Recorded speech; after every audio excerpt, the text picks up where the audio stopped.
அர்த்தத்துக்கும் அர்த்தத்துக்கும் தூரங்கள் கிடையாது. சொல்லாத காதல் எல்லாம் சொர்க்கத்தில் சேராது. எண்ணிக்கை தீர்ந்தாலும் முத்தங்கள் தீராது. எண்ணிக்கை பார்த்தாலே முத்தங்கள் ஆகாது.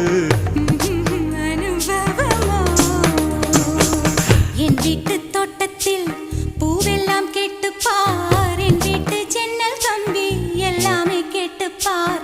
என் வீட்டு தென்னங்கீற்றை இப்போதே கேட்டுப்பார். என் நெஞ்சை சொல்லுமே. உன் வீட்டு தோட்டத்தில் பூவெல்லாம் கேட்டுப்பார். உன் வீட்டு ஜன்னல் கம்பி எல்லாமே கேட்டுப்பார். உன் வீட்டு தென்னங்கீற்றை ஒவ்வொன்றா கேட்டுப்பார். என் பேர் சொல்லுமே.